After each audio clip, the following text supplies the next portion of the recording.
Kindy Rockstars.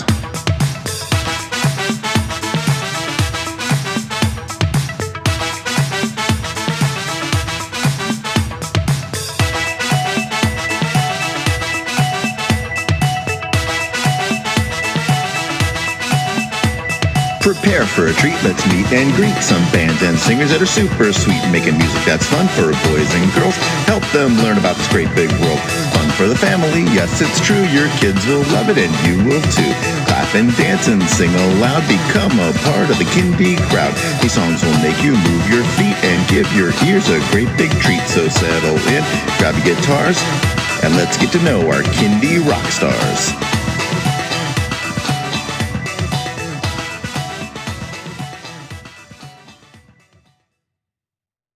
Hello everyone, and welcome to Kindy Rockstars. This is the show that gives you the stories behind the songs from some of the best bands and singers that are making fun, informative, educational, catchy, and occasionally silly songs for children and families. I'm your host, Patrick Adams, and each episode of Kindy Rockstars will feature an artist and a featured song. So let's get to this week's show.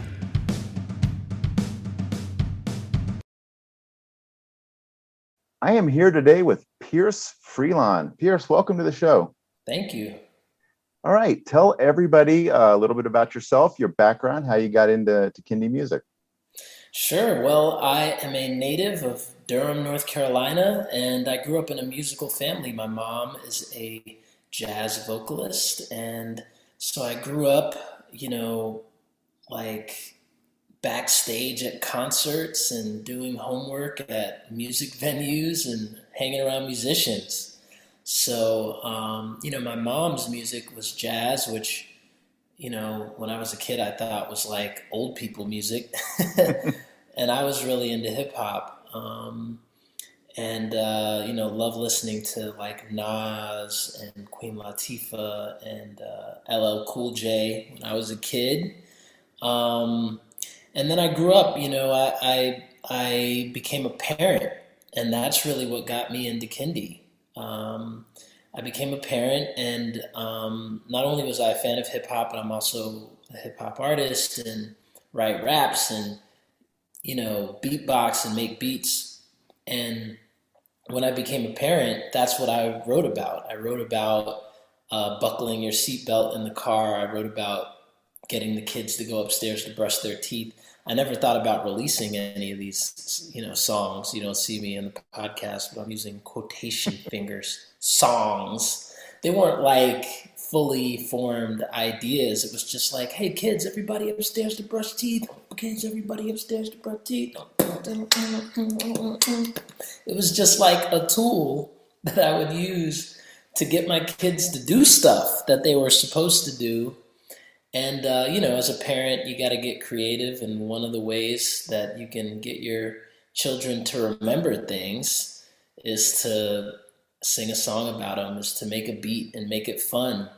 And almost, it's like a Jedi mind trick. It's like, and all of a sudden they think they're like having a party, but actually they're doing a chore. They're picking up clothes, they're brushing their teeth, they're getting ready for bed. And so it was kind of like a Jedi mind trick to get my kids to do what they were supposed to do. And, during COVID,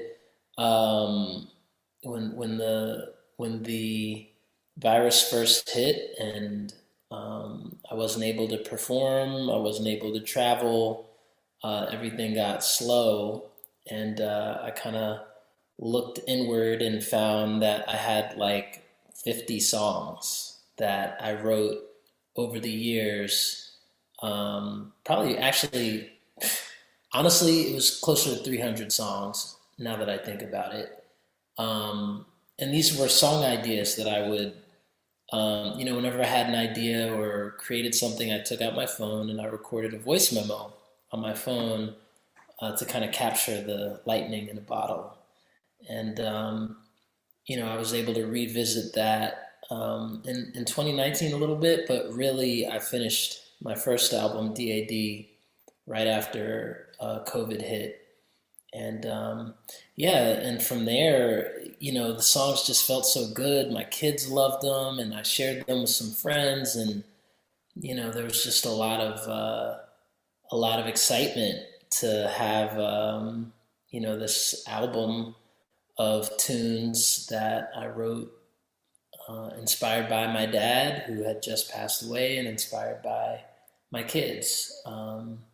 So I put out DAD, which is my first children's music album, in 2020 in September, or July rather, just July 30th.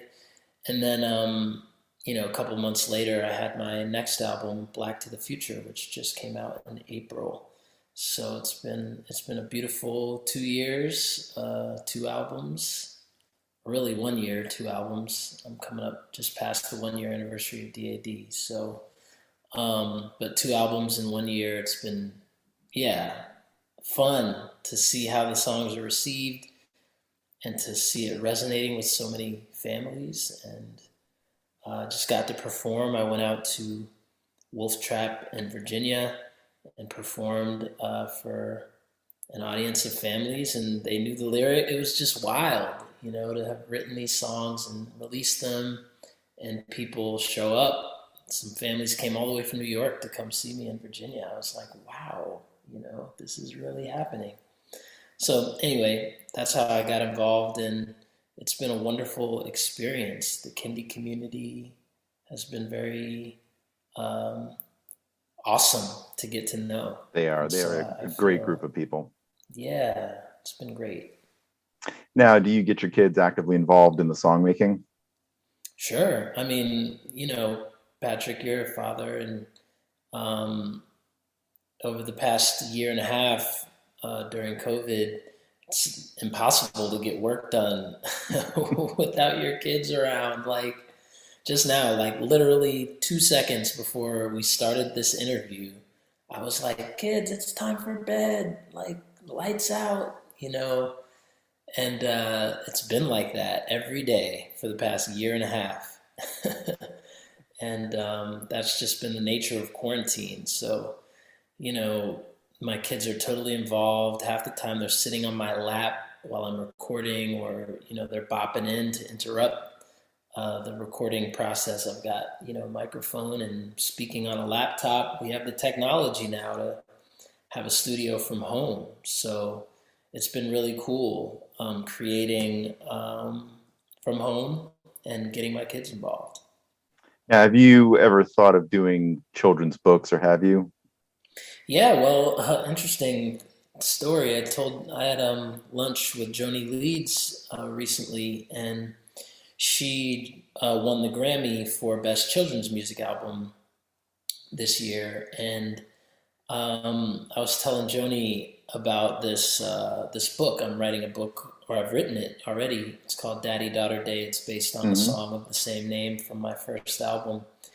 And she kind of asked the story of how that came about. And really, it was, when my album DAD came out, there was a big NPR story about it. And I mean, the day after that story ran, or the day of, even the morning of, I was just getting inundated with phone calls from friends and family, from celebrities who found me on Instagram and were like, "I love your music."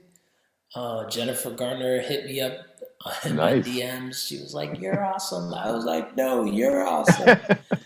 And a book publisher, Little Brown Books, had heard about me from the NPR article, and they said, "I think Daddy Daughter Day would make a great book." So had some conversations with them and my manager, and so now I'll be the book Daddy Daughter Day is coming out on Father's Day of Excellent. 2022. Yeah. Very cool. Yeah. Now you have a bit of a unique job, and I just want to ask, how does your musician side blend with your politician side? Sure. That's a great question. Yeah, so I am a member of Durham City Council. That is like my day job. And I'm a public servant, so I'm a politician. Um, that's what I do, and you know, I bring my full creative voice and presence to my role as a city councilman.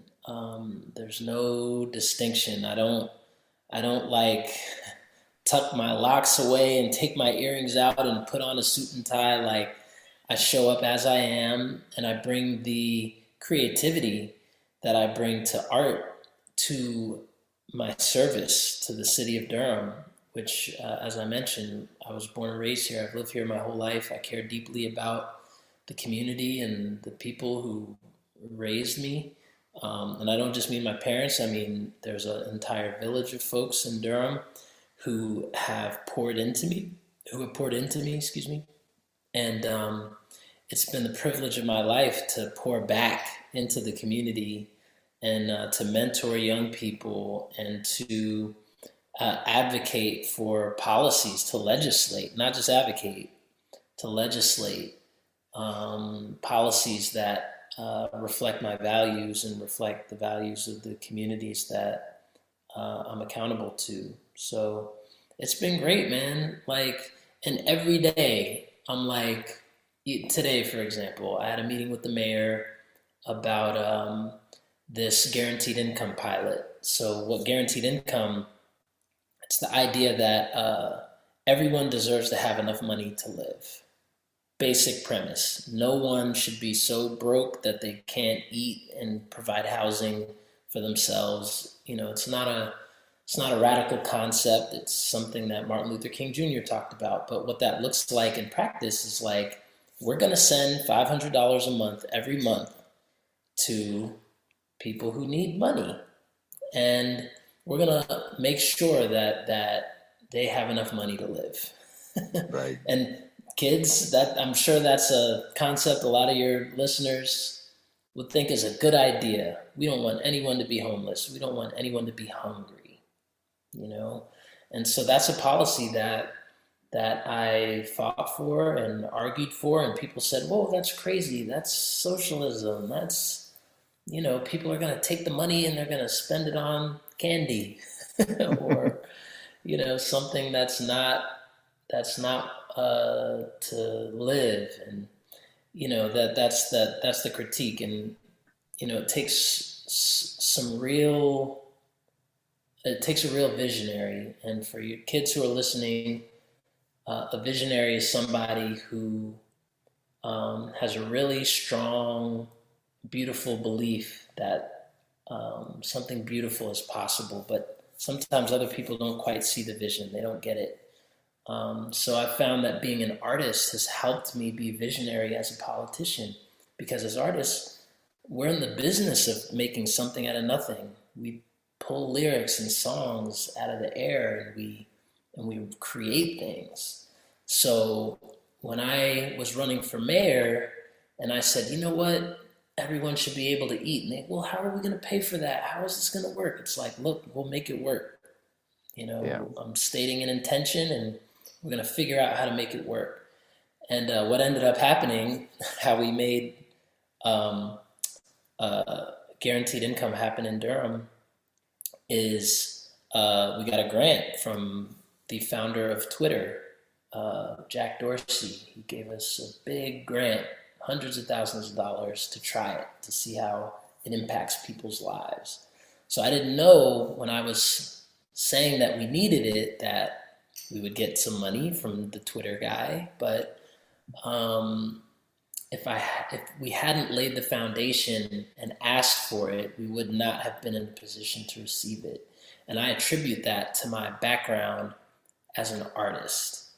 And I have a colleague, one of my buddies, Mark Anthony Middleton. The only other person on our council who's talking about guaranteed income was him. He's a pastor. And I think, if you look back, especially in the Black tradition, Martin Luther King Jr., and there's just this long legacy of pastors who are visionaries. They don't talk about where things are, they talk about where things should be. And so I just think it's a wonderful creative quality And we need more creative people in government, because some of these politicians, and I'm not talking about my colleagues in Durham. I think we have a lot of visionary politicians in Durham, but nationally, internationally, some of these politicians are severely lacking in imagination. And that's definitely something we need more of in politics, in my opinion. I think it's awesome that you have multiple places to influence positivity through your art, through your job. So that's great. Thank you. You ready to get into a song? Oh, let's do it. The song on today's episode is called Cootie Shot. So I think we all remember that as a kid. But Pierce, tell us what influenced you to write that song. Yeah, I mean, circle, circle, dot, dot. Now I got my cootie shot. I first heard that maybe first grade on the playground. It came with a little gesture where you make an X on somebody's shoulder and then you poke them.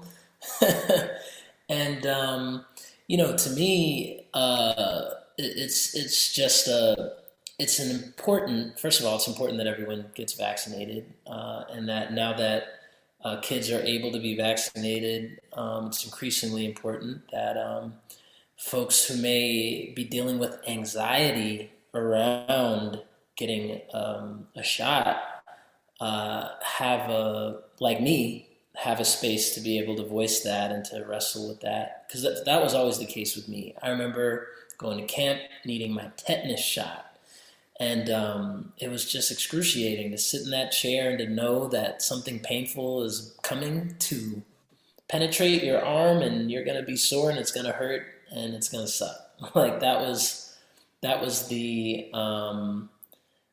of the idea whirling in my head. And the first line of the song is, look, I'm scared of needles, but there's one thing that I know.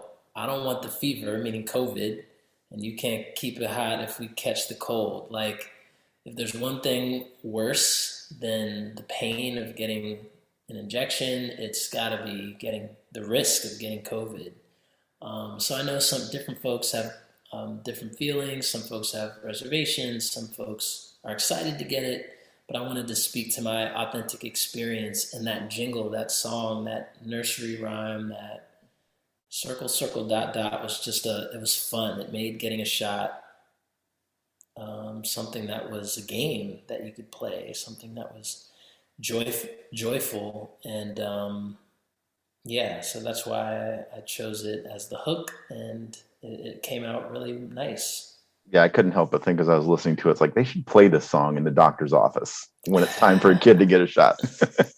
Yeah, I mean, that's the other thing. I wrote the song during COVID, but, there's flu shots every year. There's,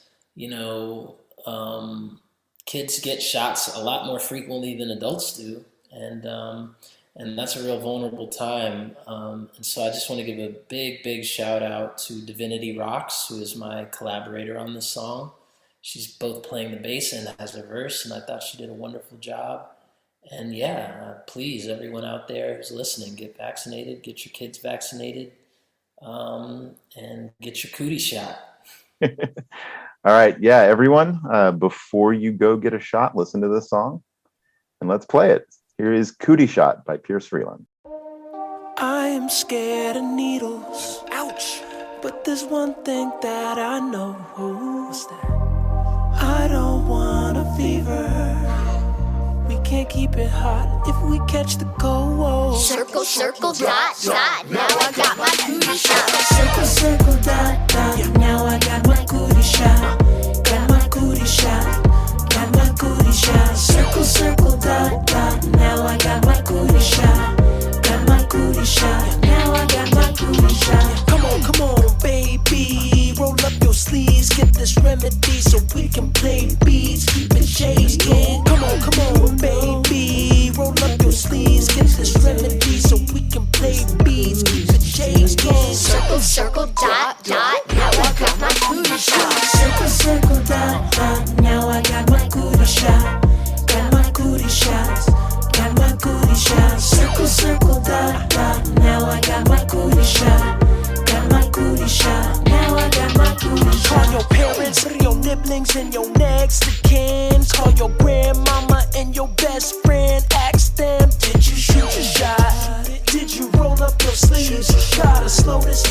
Shoot your shot, Corona Cootie. Shoot your shot. Circle, circle, dot, dot. Everybody needs that cootie shot. I am scared of needles, but I'm brave, and my body can be healthy and strong. So I can get on. I wanna play with my friends, so put that shot in my arm. Hey. I am scared of needles, but there's one thing that I know. Tell me what you know. I don't want a fever. We can't keep it hot if we catch the cold. Circle, circle, dot, dot. Now I got my cootie shot. Circle, circle, dot, dot. Now I got my cootie shot. Got my cootie shot. Got my cootie shot. Circle, circle, dot, dot. Now I got my cootie shot. Got my cootie shot. Now I got my cootie shot. Circle, circle, dot, dot. Now I got my cootie shot. Got my cootie shot. Got my cootie shot. Circle, circle, dot, dot. Now I got my cootie shot. Got my cootie shot. Now I got my cootie shot. That was Cootie Shot by Pierce Freelon. All right, Pierce, tell everyone where they can stream and download that song and where they can find you on social media. Yeah, so that song is available on all streaming platforms. It's on Spotify, Apple Music. You can catch it on SoundCloud. Wherever you stream music or buy it, Amazon, you can find that song. So you can find me. It's just my name, Pierce, Pierce. Last name is Freelon, Freelon. So look me up and enjoy the music. Well, Pierce, thank you so much for being on the show. It's been a pleasure. Thank you. I had a lot of fun. Talk to you again soon.